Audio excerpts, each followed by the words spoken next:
Hello and welcome to this month's drawing tutorial. This month we're going to draw the portrait of a little girl with a little wreath of flowers in her hair. Faced forward, full-on portrait, nothing too tricky, but we do need to use accuracy to make her recognizable.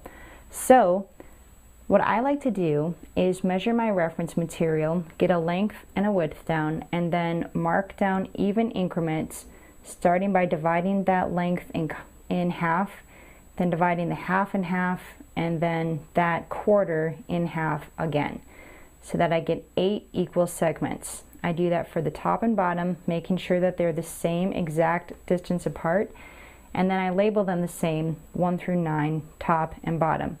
Then on the side I do the same exact thing, take that length, measure it, and divide it in half, divide that half in half, and divide that quarter in half, so that I get A through I.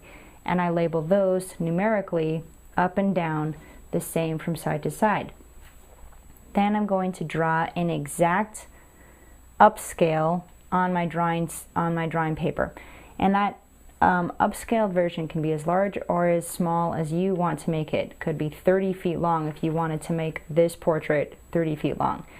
But by keeping it exactly proportional and labeling the increments around the outside the same way that you did on your reference material, you will quickly have a way to determine where you are on the reference material and put that same point on your drawing. So it's going to be easier if I just show you what I mean. I've done the measuring and the labeling, so now I'm going to start marking down where things should go. When you're working on a drawing, always see the shapes, not the lines. So I'm going to focus on the shape of the head, the shape of the hair, then the shape of those eyes, nose, and mouth on the head. But I'm not looking for these particular lines that outline the shapes. I'm trying to see them as shapes themselves. So it's a subtle distinction, but it's going to help you out enormously if you can keep that in mind. So first of all, let's find the top of the head, the hairline here. If I use a triangle and keep it flush against one side, then I make sure that I'm measuring a straight line, and I see that right under the B point should be the hairline. So I'm going to take that same reference to my drawing. I have that B point, and I'll just really lightly mark down the top of the hairline. I'm going to do the same thing for the bottom of the chin. The bottom of the chin is right between I and H, right between those two. So I'll do the same thing right between I and H, and having them side to side means that no matter how long it gets, I can still depend on accuracy because I can match up these 2 points. Then I can mark down the side of the face, both sides. This gets a little trickier because the side of the face is curving and it gets hard to see, but the 3 gives me a really accurate point on this side. So I can at least use that as a starting guideline, and then right between the 6 and the 7. So I can mark those down now.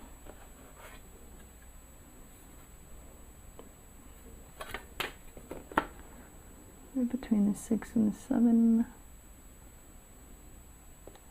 Keep it light, really light, and then the 3, remember.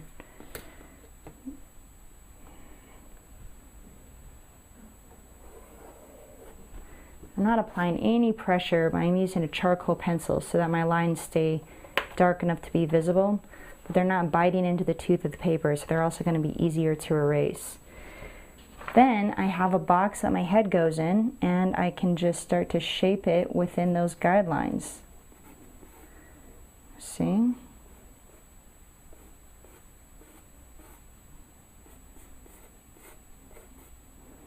So all I have to do to stay accurate is make sure that I stay within the guidelines.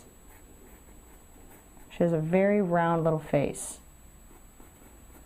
Once that is drawn, I can start erasing the guidelines that I don't need. And then I continue. Now on the reference material, you can see that I drew some points the line that goes right through the center of the eyes and down the center of the nose cuts through right on the center of the mouth as well. And that point is not exactly between 4 and 5, but it's pretty close, a little bit closer to the 5 than the 4. So let me mark that down, about right here.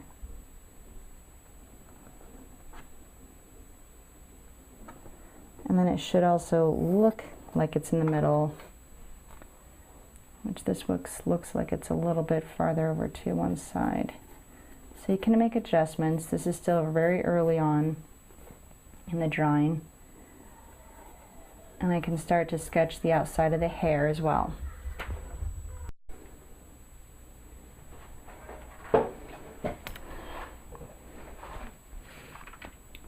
Okay, so you see the principle here. You just start to lay down the guidelines, and then once you have the guidelines, it's a lot easier to put down the shapes within the guidelines. So here, bottom of the eyes, halfway between E and F. And the bottom of the eyes is typically about in the middle of the head. And then the top of the eyes is just a jot above E. And you can put down guidelines until you are comfortable placing those features. So here you can draw one for the bottom of the nose.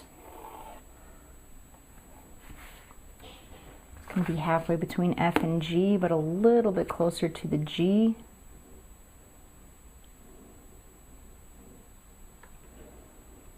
And then you'll notice me saying a lot of things like a little bit, halfway between, just about. So it's not exact. If you used more increments, you could make it more precise. But as it is, don't worry about that. You're just using the guidelines as a starting place anyway. So you're still going to have to use your skills as an artist to sort of redraw things and get them looking correct. Alright, so it's not like you're using a copy machine and you don't have to use any skills if you use a grid. This is just a fast and efficient way of laying out the initial drawing. Then, once I have some of those guidelines in place, I can find, maybe I want to find the cross piece for the eye. So here, a little behind the 5. That's my one. And then this eye, the eye should be about the same width. So I can measure the eye width once I've determined one. So using a scratch piece of paper, marking that down. So then the eyes are an eye's width apart. And in a face forward piece like this, the portrait, they should be the same length as well. I'm usually going to end on about the same line too. Then just start to draw some of those pieces of hair.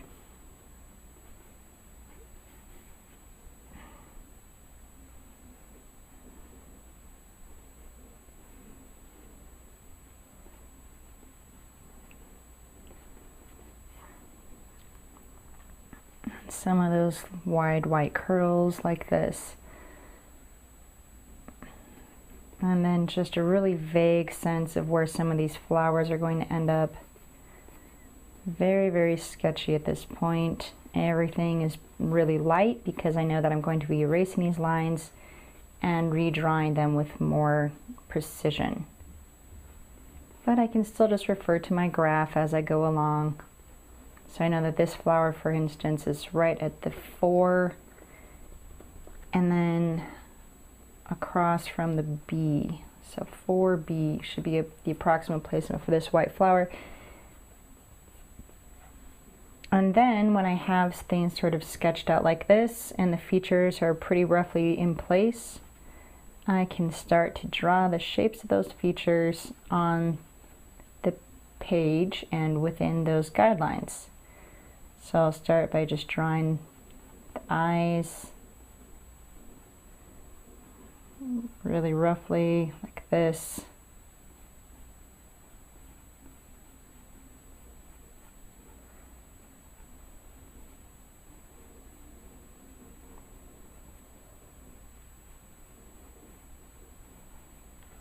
Bottom of the nose.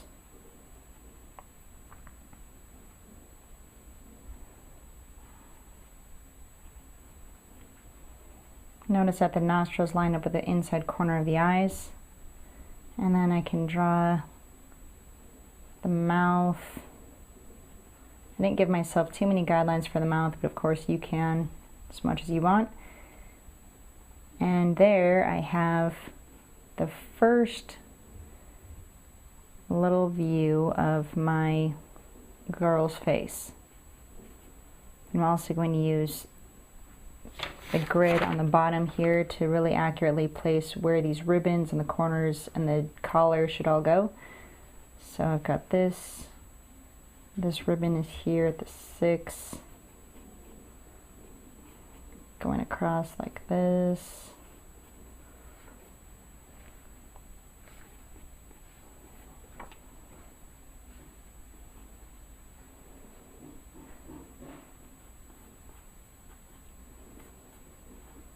Some of these hair pieces are going to come in to the face. And anyway, now I have it to a point where I can erase my guidelines and start to rework those features with more precision.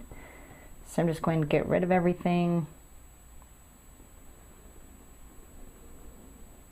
And I can even erase the lines that I made, but I can still see well enough to know approximately where that eye needs to go. And then I can just redraw it more carefully like this. So this stage is all going to be about taking your time, being really, really finicky, and not stopping until you are positive that the outlines look correct.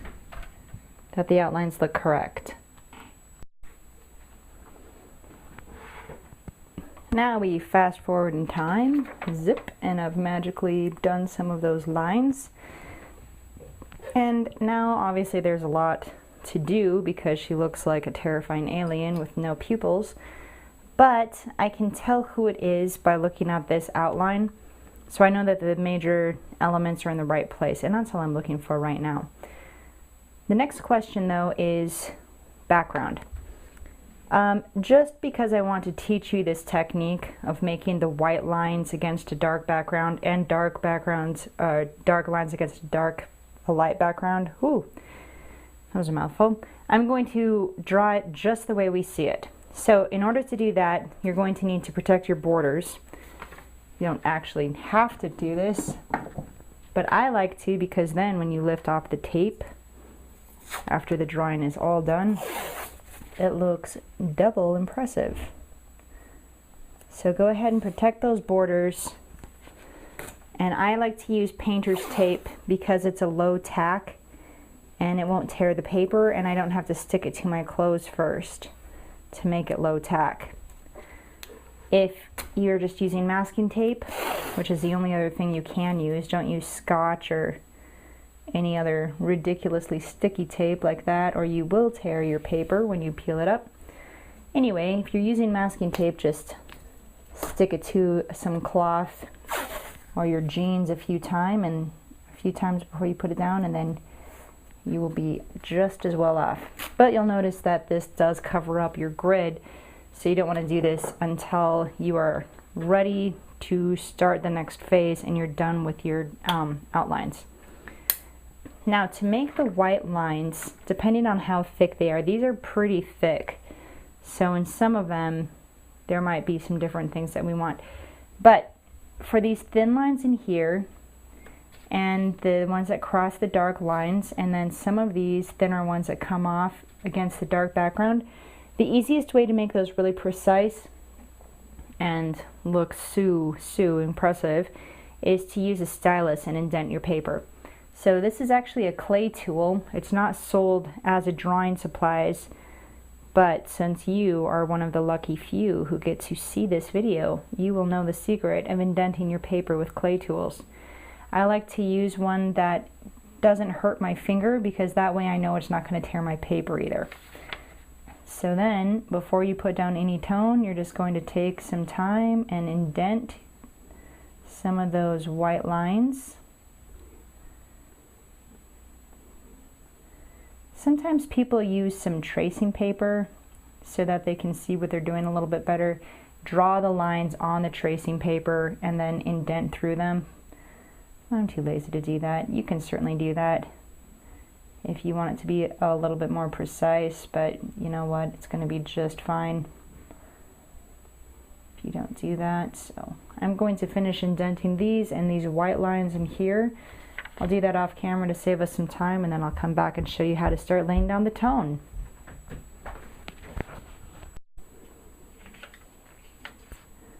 Alright, I've indented the lines that I want to indent. Hopefully I didn't miss any. And what we're going to do, since the background and the foreground have elements that are the same tone, I want to do the base tone on everything at the same time. So that's not normally the way that I work, but for this particular piece, I think it's going to be the best approach. So let's go ahead and get started. I'm going to hold my charcoal pencil at the very back between two fingers like this.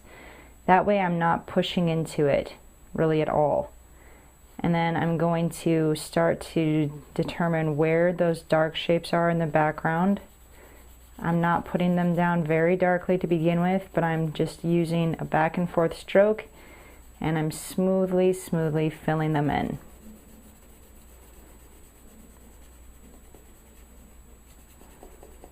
When I get to a light shape, I'm just moving around it.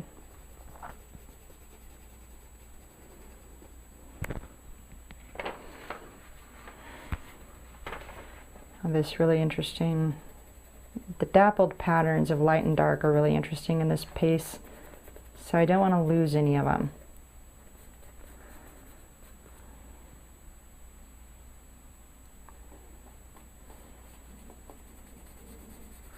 If you need to make an adjustment, that is perfectly fine.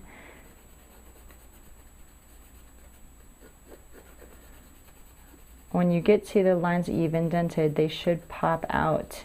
Otherwise, you probably haven't put them in dark enough.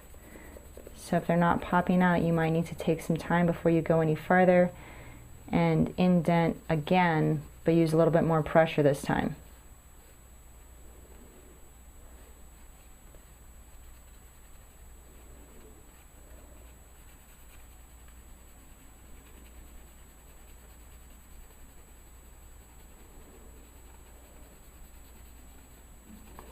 One thing I did too on some of those wider indented lines, I used a brush handle, the back of a paintbrush, and that way I got a fatter line that was still nice and crisp.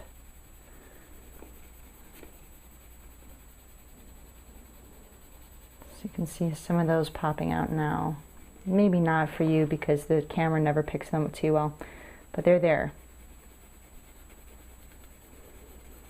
And then down here, just something really light. I'm going to do the same thing in the face and hair. Notice how I moved the paper to accommodate my hand. I want to make it as comfortable for me to add this tone as possible so I can do a good smooth job. So if that means flipping the paper upside down completely, you can do that. If you need to move the paper to one side, you can do that. Move anything you need to do so that you have a lot of control. I'm going to add a base tone in the dark part of the hair and all of the skin. So this is just a portrait, so the skin is just in her face. But if you were doing a picture with hands visible, shoulders, neck visible, you would add the base tone to those skin patches in this face.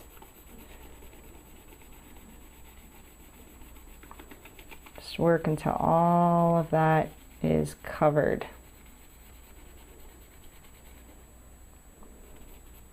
The only thing that's really, really important to remember is light pressure. That's why I just hold my pencil at the very back, so I really can't push down too hard. Light pressure is really important because you really need to be able to blend this pass very, very smoothly with your chamois cloth. And that's exactly what we're going to be doing as soon as I am done.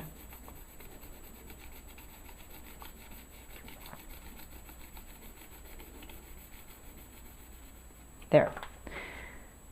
Then chamois cloth. Put this upright again. The chamois cloth is for the first pass of blending. I think I have it there. This is rolling underneath.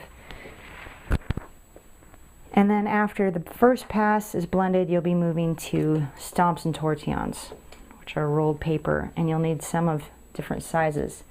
But just wrap your chamois at a clean spot around your finger, and then circle stroke like this, round and around. Try not to wipe out your lines completely, those features. But the really important thing here is that you exert as much pressure as you need to blend all of those pencil lines away.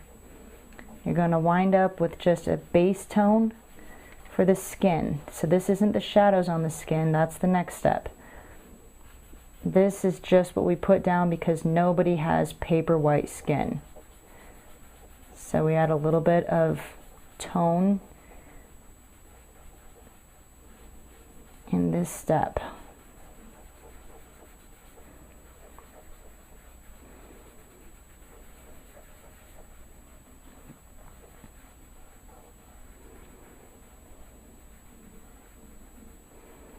I'm going to avoid the eyes as much as possible. Everything else, I'm going to blend.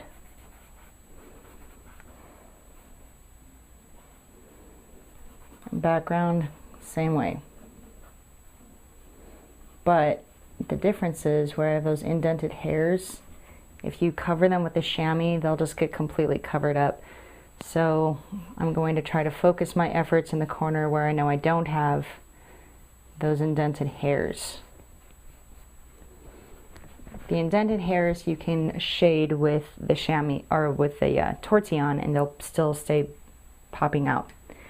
Alright, so now I have tone all over the place, and it's going to smear.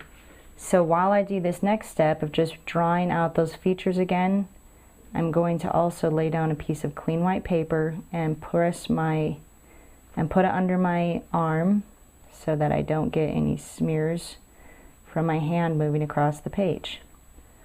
Smart A. Very, very smart.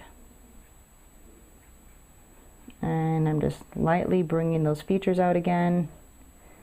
Notice that I'm staying really light with them. Light pressure. It's really just so I can see what's going on. I'm not going to do anything in the areas where the line is really light to begin with. Then, the next thing we're going to do is add shadow shapes to the face, and then blend those in the same way but with the tortillon.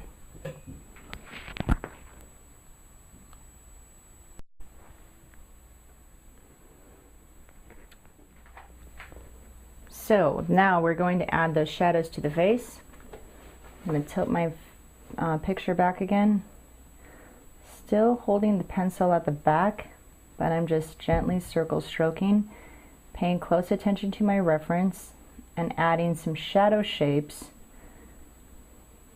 to the parts of the features where I see the darks. I might need to choke up to make it more precise in small areas where it's very dark, like the nostrils and between the mouth, things like that. But let's focus on the skin shadows for this face. So the shadows that I see on the skin for this face are under the chin right here, side of the mouth, And then I'm trying to see not individual shadows on each feature, but how those shapes of the shadows combine to form one complex, larger shape that goes over the entire face. So try to see the face as an organic whole. And down here, under the chin, things get a lot darker, don't they? But I'm not going to make it as dark right now as it's going to be in the end. I'm working up the painting or the drawing in layers. And it could be the painting because you paint the same way that you draw essentially. Working in layers, large layers to smaller layers. And the small layers are the details.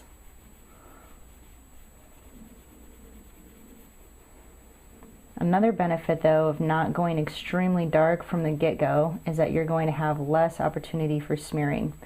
So we're going to go medium tones in this phase, and then we're going to save those extremely dark tones for the final phases of the drawing.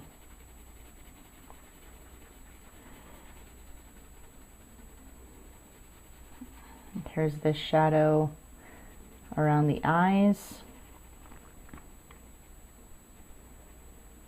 It's going to almost attach to the one in the nose, but she's a younger girl without a lot of definition in her bridge of her nose. So these are kind of standalone shadows. Let's say that I'd done all the work I wanted to on that, because I want to push forward and show you how to blend. I'm going to use a tortillon, the largest one I can for the area, and you can either stroke like this. I think I need a new one. That one's too dirty. Okay. You can either stroke or you can make little circles. See how smooth it makes those tones though? Perfect.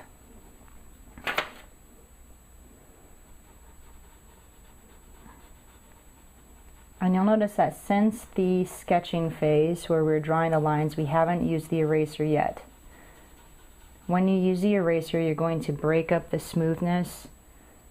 So now you're going to have these light patches, and then it's really hard to reblend the patches to make them smooth again. So try, at this point at least, to not use that eraser at all. You're going to blend all of those features. I'm going to blend my skin tones and I'll come back to you and I'll show you how to add details to the features.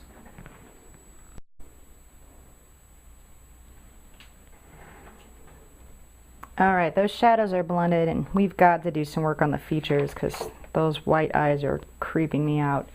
So, let's cover up one of them.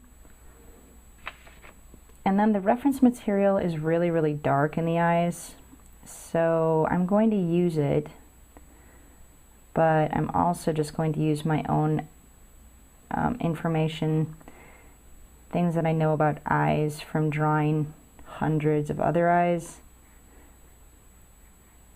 And so what you want, you need to outline the iris, account for the eyelashes, and leave a highlight, at least one. Usually if the eye is looking straight forward, that highlight is going to be on the pupil itself and cut into the iris. But then you have more detail in the iris itself than what we see on the reference. So I'm going to add some spokes. Then I'm going to blend those spokes with a bit of help from my tortillon here.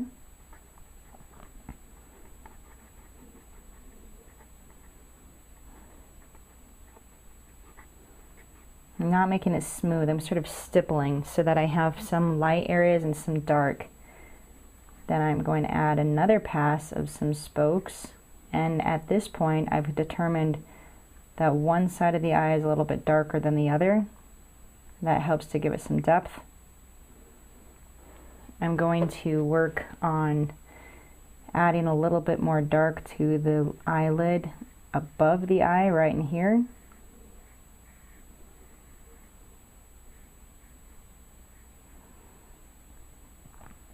and just a little bit of that work in the lower eye,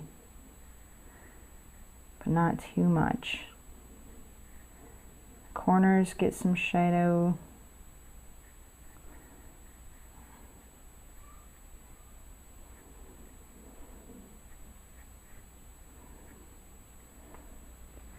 Then I will soften that line of the shadow, because we don't want anything to look like a coloring book. And that means that when you put down a line, you need to soften out one side or the other. So you can have clear distinctions, but you don't want outlines. There are no lines on the face. Just always tell yourself that. There are no lines on the face over and over again as you're drawing. Sometimes it's really tempting to see lines and think that there are lines. Then I'm going to use a really sharp pencil, working from the base upward and putting these eyelashes down in the same way that they grow naturally. So they don't grow down and in. You need to put them down the way that they grow. And that will give you that nice natural looking fat to thin line for each lash. Then just don't go overboard. Stop every once in a while you're putting in the lashes and just see, is that enough? If it could be enough, then stop, because you can always add more lashes very easily. What's hard to do is to take them away if you've overlashed. Serious problem of overlashing. Then in the lower eye, normally these are not nearly as distinct, but on this little girl, her lower eyelashes are quite long. Not that long. That one's a mistake. So I'm going to have to clean that up, get my kneaded eraser, and just blot it out at the bottom there, where it got a little bit out of control. If I need to, I can do more work on that later on, but for the time being, I'm not noticing it anymore. So that's enough erasing. Then in the white of the eye, I'm just going to add a little bit by pressing more than wiping a little bit of shadow into the corners. Okay? Going to do that same thing for the other eye, and then also we need to add eyelashes. When I add the eyelashes, I like to make some boundary lines so that I know where, how far down, how far up, etc. And then I'm just going to kind of slowly build up this pattern of the lashes, paying close attention to the reference so that I get her lashes down, or her eyebrows down correctly, because eyebrows are pretty distinctive. You have a darker area and then a few that are sort of growing haphazardly off the beaten path, as it were. Can add a little bit of body to the center mass, darkening that up some, and breaking out with a couple of more individual lines. All right, in the mouth, we're going to add some cracks to the lips, just with some sharp lines, the same kind of pencil that we used for the eyelashes and the same kind of movement. So her lips are pretty cracked. And then we're going to blend. The corners of the mouth are darkest. Then normally the bottom lip is a little bit darker than the top lip.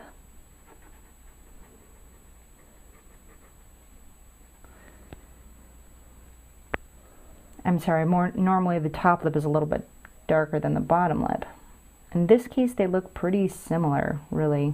I'm just going to add a little bit more tone in the corners, though. And then a few of those lines.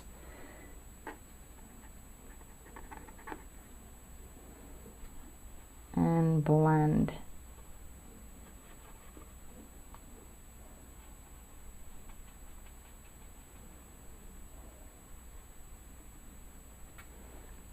then for the lips, I'm also going to use my kneaded eraser pressed into a small blade so I can pull out some of those white lines as well.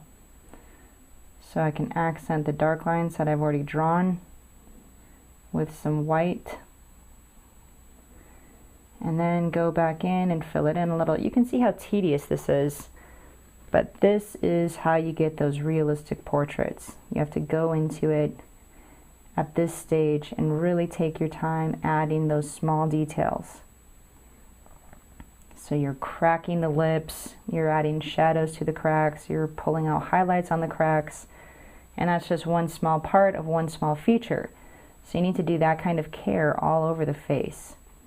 So let me add the other eye, work on the rest of the mouth, doing that same process, and come back to you and show you how to do the hair.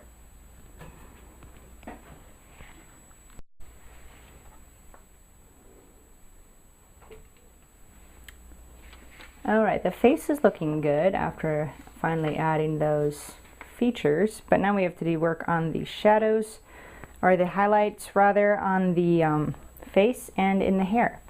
So this isn't actually going to be that difficult, but it does take concentration. Start with a nice sharp pencil like this, and then you're going to, alright, I've already started right here, erasing out the shape of this unusual highlight on the side of the face. This is what makes this a really interesting piece, so I want you to take your time and do a good job with it. So you're going to just blot like this on the side to blend in that shadow and that highlight, and then you're going to wipe out those sharp little shapes of the hair, casting shadows, but since they're in high light, they're sort of casting highlights. It's an interesting phenomenon going on here. And then I'm going to go into the hair and just start adding some shadows. Remember that I've already taken my time and indented a lot of those darks, so that's not a problem. But in this piece, I just have a few pieces of really dark pieces of hair, so I can put those in pretty easily, like this. I'm going to draw those individual small pieces of hair, and they come down like this. And then on the side of the face, I have this small shadow. You just don't want to overwork and put in too many darks, because this is a really light struck area right in here. And then you have to decide if you're going to draw the darks or try to draw the lights. It's hard to explain what I mean, but see how in this hair you have so many white pieces, there are just a few little triangles of dark.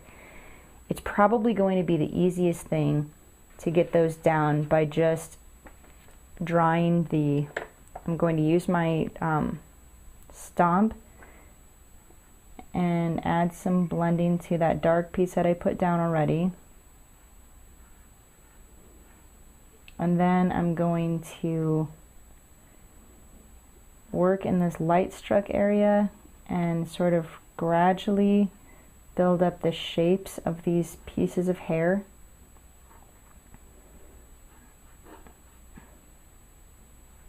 But I am going to come to a point where I need to make those really dark, small little shapes that break up piece to piece.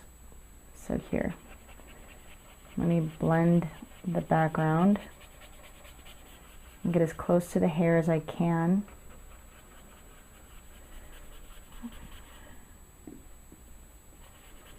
I'm using a used stomp here, so I'm getting some tone that I don't even have to draw on with a pencil.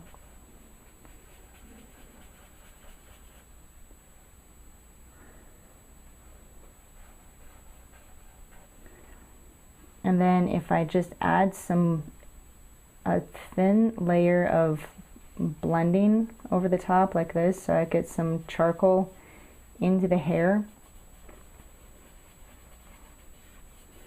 then what I can do is use my kneaded eraser and then just quickly and efficiently erase out those brighter white lines, okay? So the first thing you need to do is get that tone on the page. And to do this, just follow the shape of the hair. And I'm not even going to work in those really, really bright places because those are so light struck that there isn't any detail. But in the areas like this, and right in here, I have this mid-tone here.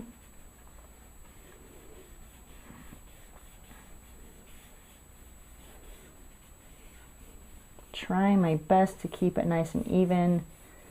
And then this is why it's worthwhile to have the background and the foreground being worked up at the same time, because I'm going to be able to blend those together more easily. So let me add some more darks in the background.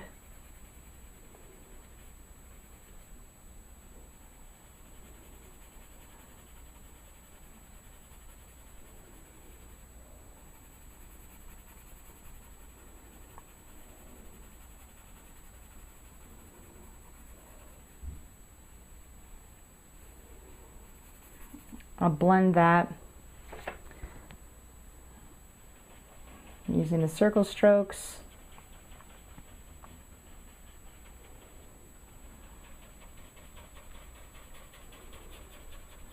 And if you need your darks to stay really, really dark, you can even blend with your finger like this. And then you're just really pressing the charcoal into the paper and it's going to stay very, very dark.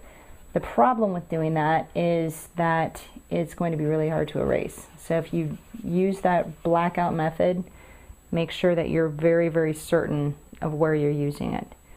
But say, let's pretend that I've finished that as much as I need to, and I can just use my kneaded eraser, press it into a blade, and pull out the strands of bright hair. Then you can go back in with a very sharp charcoal pencil and polish it up even more now that you see where the strands cross each other, and just darken up those tiny little dark shapes between some of those strands. But I'll need to do this step after pulling out all those white strands. So that's what I'm going to be working on. Then where the hair is just dark falling across the head like it is up here in the forehead,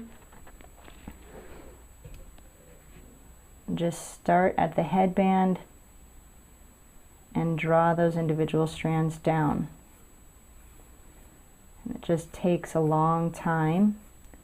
If there's an area where it's all built up and you can't see the individual hairs, then shift the pencil to the side and block them in like this,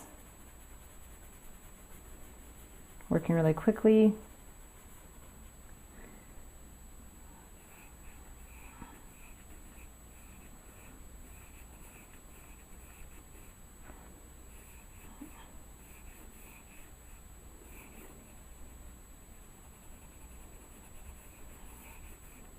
And then when you get to the outside, you have those individual hairs again that you've been drawing in. So you get the blocked in area, you can move pretty fast in that, and then the individual hairs, all you need to do is make sure you have a sharp pencil and that you're working in the direction of the hair growth. Then if you need to, you can get rid of even more of that white space by just going over the top with a blending tool like this. And then just continue on your way, okay? So I'm going to put in the hair off camera. It's going to take a long time in this particular case. Well, not too long. Using that wipe out, the erase out method for down here. And you can see I already have this curl done. So It'll probably take about 20 minutes, and then I'll come back to you and we'll do finishing touches in the headband and finish up this picture.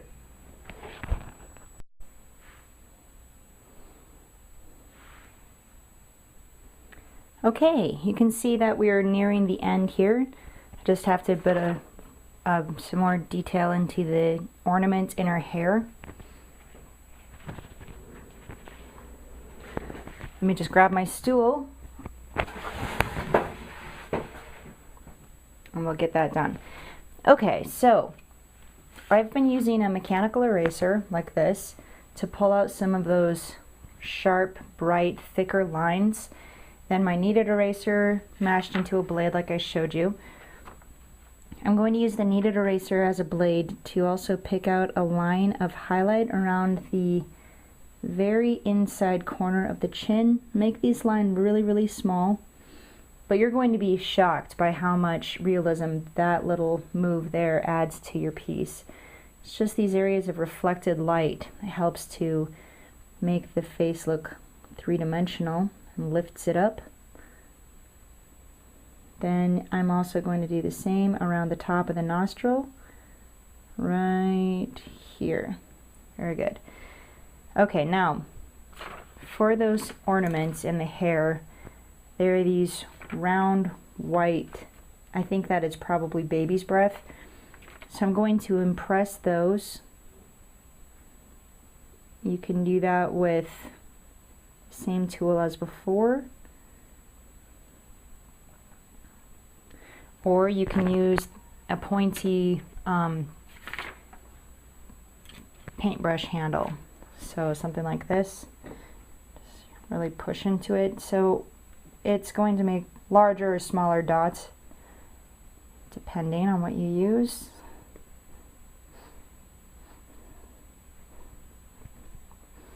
And then once you've added that, and protect the paint.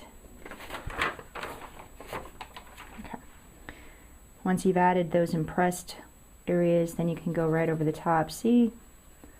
So easy. And just really press down with the edge of your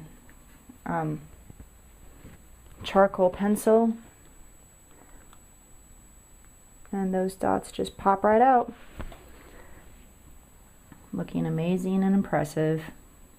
No one will guess how very, very easy they were to do. Same thing right over here.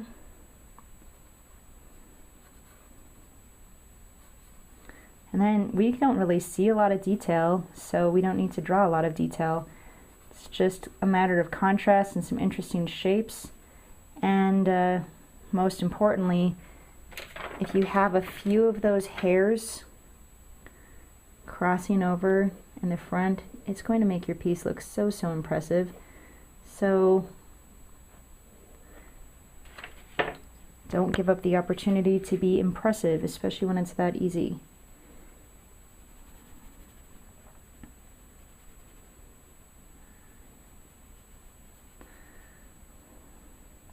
All right, so now we have some hair ornaments.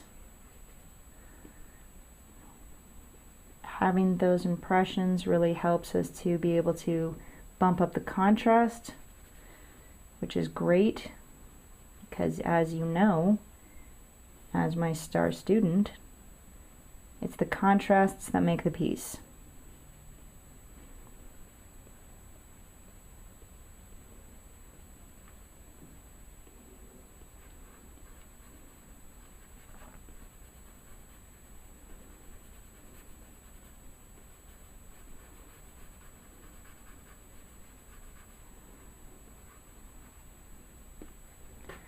Okay, so all I need to do here is just blend some of these and then use that dirty end of the stump to dot around and make a little bit of a gray area on some of these shapes. And it's just going to stay pretty enigmatic. We don't know what it is exactly. It's something in her hair. It's those bright dots that tie it together and make it look intentional. So if you have those in place, and then they're so much darker than the rest of the hair, well, they're gonna stand out. The detail is there for the viewer who wants to look for it. It's there for the viewer who's just taking a glance. This is tying together as an intentional hairpiece with different contrasts and different textures than the rest of the hair. And that is exactly what we want it to do. Just going to darken this side of the headband a little bit more.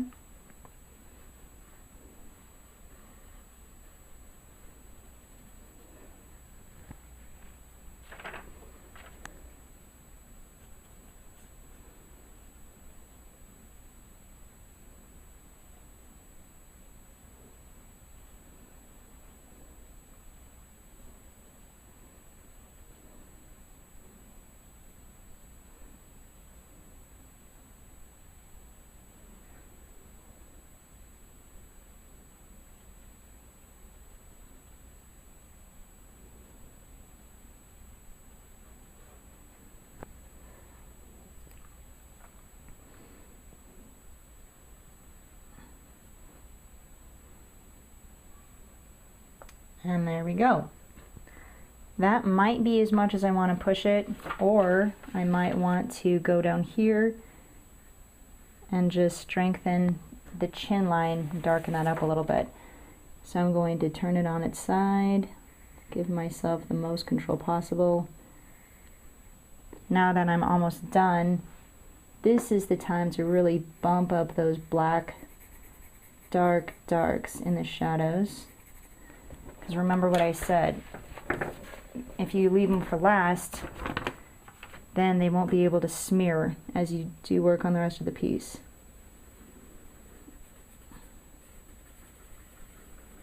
It really does help to make it nice too, because then we have these darks down here and up here and over here and over here, so they pull your eye all the way around the composition, and that is a fantastic thing. All right. See some small circle strokes. Try to fill in without lightening that tone too much.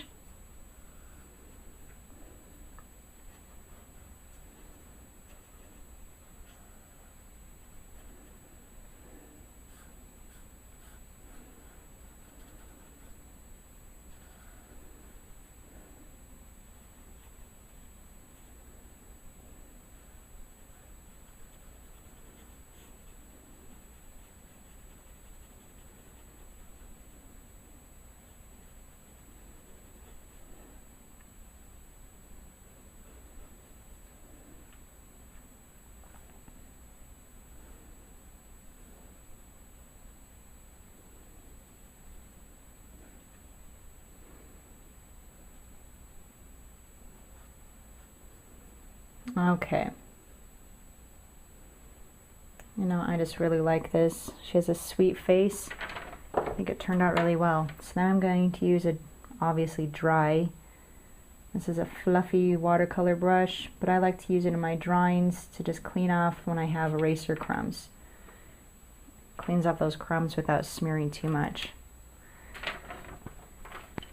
Then the only thing left to do is to take off that tape. So let me show you how well that will work for you. Better do just a little bit. There, now it looks more like a rose.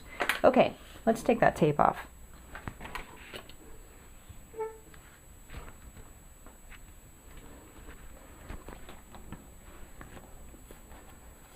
Go slowly. I haven't yet had it tear the paper, but you decrease the chances of paper tearing by going slowly.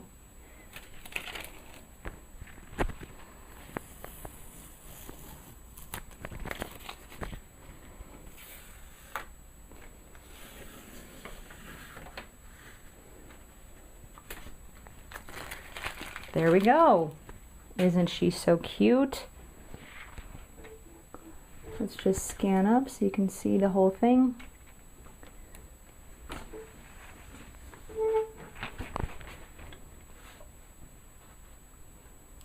that is it from start to finish. That grid you can see really does help. The finishing details after you have the large shapes accurate. Give yourself guidelines for laying out the features, and then you never have to worry about getting to the finished stage and noticing at that point that the eyes are in the wrong place, the nose is too small, or whatever else.